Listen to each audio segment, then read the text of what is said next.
Esta é Lídia Fagundes Telles, com apenas 15 anos escrevendo seu primeiro livro, Porão e Sobrado.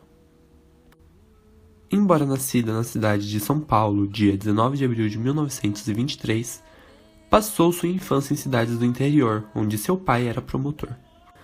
Seu pai se chamava Durval Azevedo Fagundes, que era advogado, e sua mãe, Maria do Rosário Silva Jardim de Moura, que era pianista.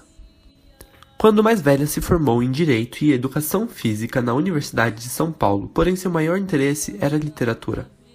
Primeiro casou com o jurista Goffredo Telles Jr., com quem teve um filho, mas logo depois se divorciou casando com o ensaísta e crítico de cinema Paulo Emílio Salles Gomes. Em 1982 foi eleita à Academia Paulista de Letras. Em 85 tornou a terceira mulher eleita à Academia Brasileira de Letras. E em 87 foi eleita também para a Academia de Ciências de Lisboa. Lídia recebeu muitos prêmios, entre eles o Prêmio Afonso Arinos da Academia Brasileira de Letras em 1949. Também o Prêmio do Instituto Nacional do Livro em 1958. O Prêmio Jabuti da Câmara Brasileira do Livro pelo livro Verão no Aquário de 1965. O Prêmio Coelho Neto da Academia Brasileira de Letras em 1973. E outro Prêmio Jabuti da Câmara Brasileira do Livro com a obra As Meninas, de 1974, entre muitos outros prêmios. Até que, em 2005, ganhou o Prêmio Camões em Porto, que fica em Portugal. E com 92 anos de idade, foi a primeira mulher brasileira indicada ao Prêmio Nobel de Literatura, na premiação de 2016. A escritora Lídia Fagundes Telles, conselheira vitalícia da Fundação Padre Anchieta, foi indicada ao Prêmio Nobel de Literatura. Um mundo perdido. Os amores perdidos. Foi uma decisão unânime da União Brasileira de Escritores que aponta que ela é a maior autora viva do país. Lídia Fagundes Telles, de 92 anos, começou a escrever aos 15.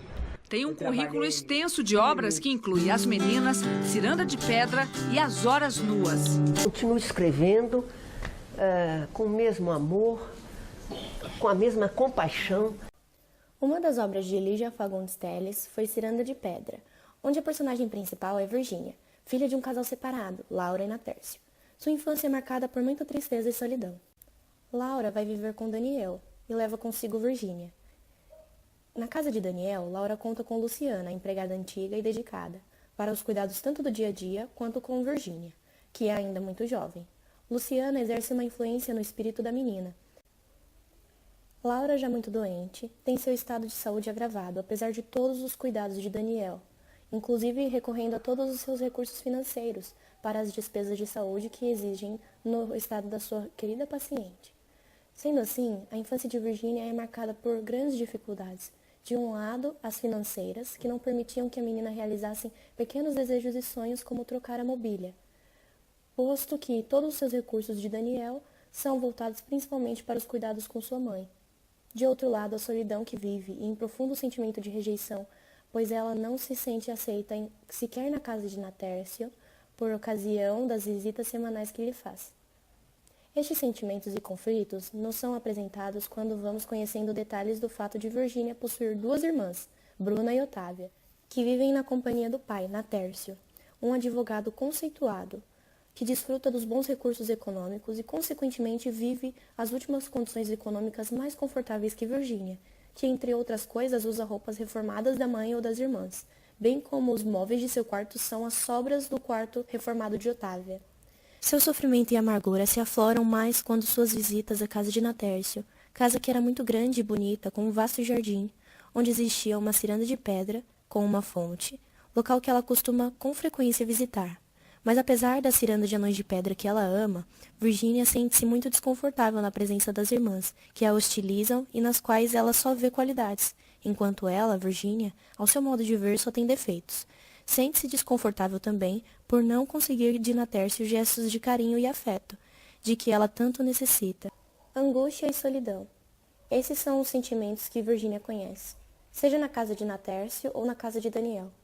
Nesta última, a menina não pode sequer aproximar-se da mãe, pois esta tem raros momentos de lucidez e encontra-se em estado físico e mental bastante precários. Distante também é seu relacionamento com Daniel, com quem até hesita em alguns momentos entre o desejo de ter alguma atitude mais afetuosa, porém recuando sempre na dúvida de como seria recebido seu gesto. O sonho de Virginia nessa época se resume entre o desejo de ir morar com seu pai e o que seria a realização máxima, a recuperação de sua mãe, consequentemente o retorno das duas para aquela casa e a família novamente reunida. Porém, o estado de Laura se agrava, fazendo com que Virginia realize parte desse sonho, voltar a morar na casa e conviver com suas irmãs Bruna e Otávia. Voltando a conviver também com a governanta e seus amigos. Conrado, por quem era apaixonada, Letícia, a irmã de Conrado, e Afonso.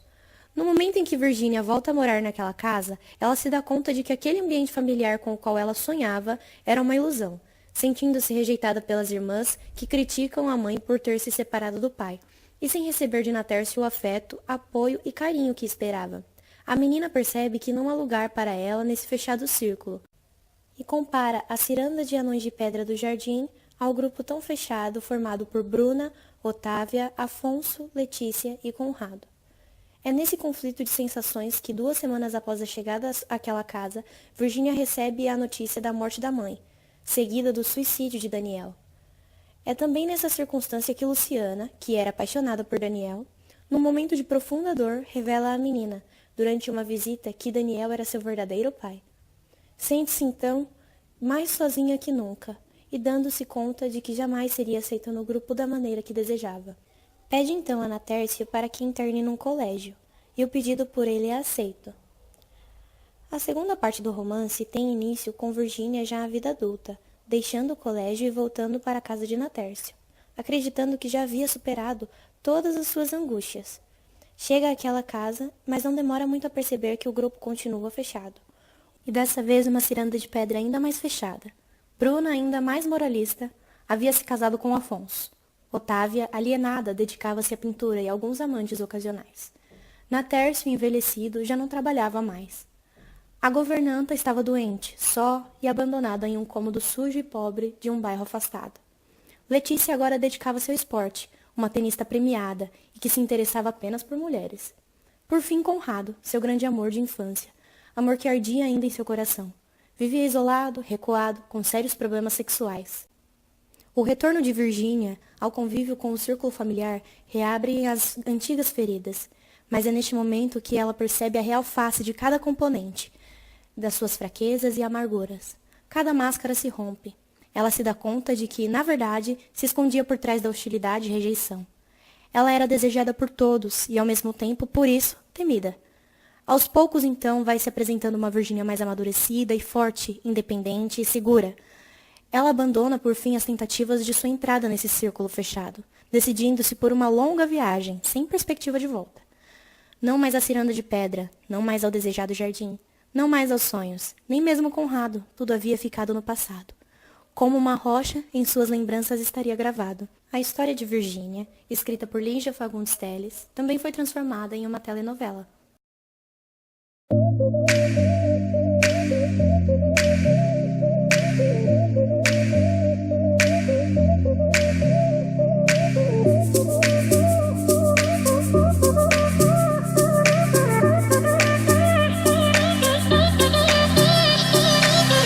When you're low and your knees can't rise, you feel helpless and you're looking to the sky. Some people would say to accept defeat. Well, if this is fate, then we'll find a way to cheat. 'Cause we'll say a little prayer. But if the answer isn't fair, you know you can call on me when you need somebody. You know you can call on me when you can't stop the tears from falling.